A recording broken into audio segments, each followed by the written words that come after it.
And here I would ask you to consider reevaluating your assessment of what postmodernism actually is and what postmodernism actually means.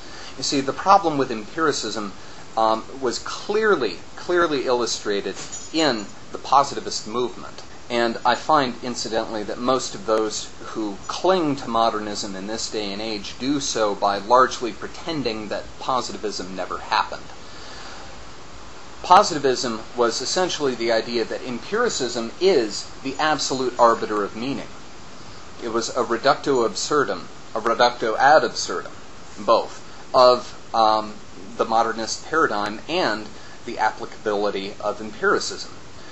The problem being, the minute it came into existence, it was self-contradictory, as empiricism could never verify the positivist principle. The verification principle could not propose or provide criteria for the verification principle. This was rapidly amended with falsifiability, but flawed, in a very flawed manner, because falsifiability had the same problem. And so we found that positivism, empiricism, falsifiability, and modernism in general could not self-justify. This was not a problem until they attempted to position themselves as ultimate arbiters of meaning. Without that, empiricism works fine. And there is nothing in modern thinking that would entirely reject empiricism as a useful method, as an applicable method in specific ranges and within specific scopes. The issue is when it presents itself as an absolute and as an exclusive method. And here again, I think we can gain some insight into the nature of this by going back to Plotinus, wherein we see that pursuit of knowledge is ultimately interminable, that absolute knowledge is a goal rather than an actuality. However, this does not negate the possibility of gaining specific or discrete knowledge, so long as one recognizes the inherent limitations on the information and data that one collects. Spread this out into these problems in hermeneutics that you saw. The issue of interconnectivity, for example. In order to understand the context of this, we need to understand that which surrounds it, and that which surrounds that, and that which surrounds that, and that which surrounds that. It's a problem of absolute open systems, which is fundamentally one of the issues with modernism, is the conceptual reliance on largely imaginary closed systems.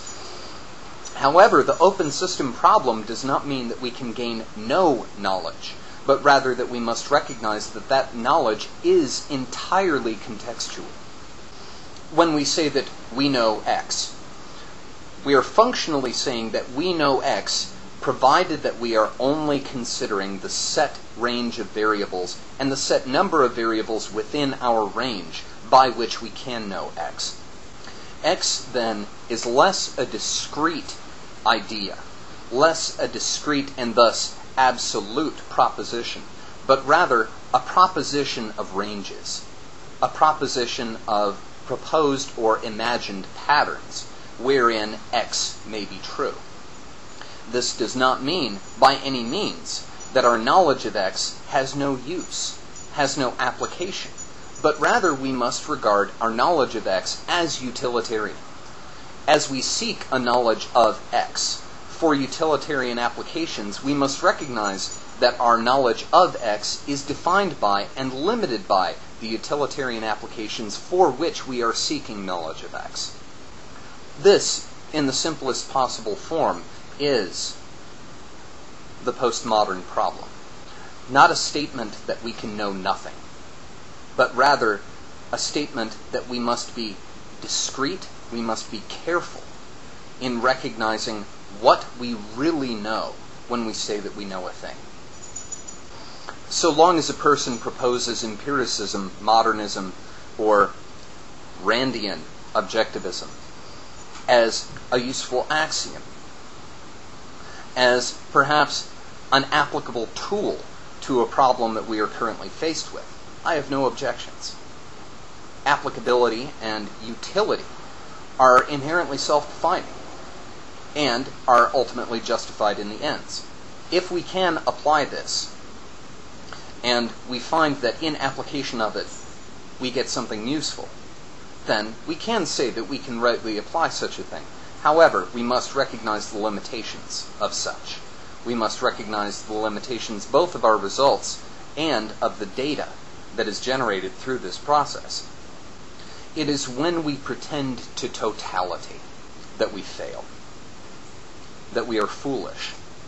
Modernism is not a complete system of theory of knowledge, nor does it propose itself to be.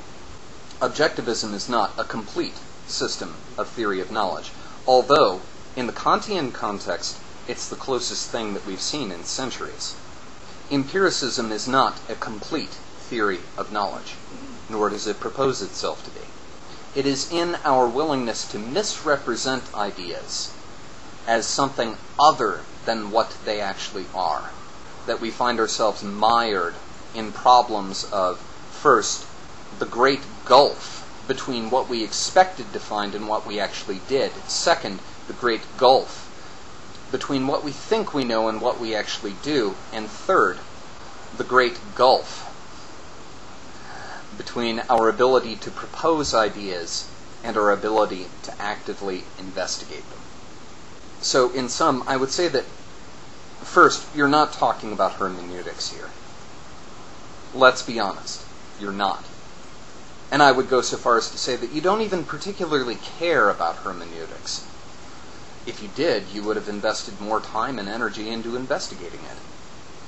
And at several points in this video, you all but state a general unfamiliarity with the subject. So I can't believe that hermeneutics is a subject about which you're particularly passionate. No, we're talking about postmodernism. So, from there, second, I would caution you to diligently investigate your ideas about what it is you are actually opposing. Because I think, really, what you're engaging in here is a straw man debate for one. I would advise you to first reacquaint yourself with the general trends in 20th century thought, in particular the positivist movement and the problems that it generated. I would ask you to find out what it is truly that you are seeking to oppose. Gain a clearer knowledge, a clearer understanding of both a position with which you are comfortable and which you are comfortable defending, and second, the position which you feel you need to oppose. Because I find in this and other videos a general unfamiliarity with both. And that is a very tenuous, I would say even a dangerous position to be in. Cheers.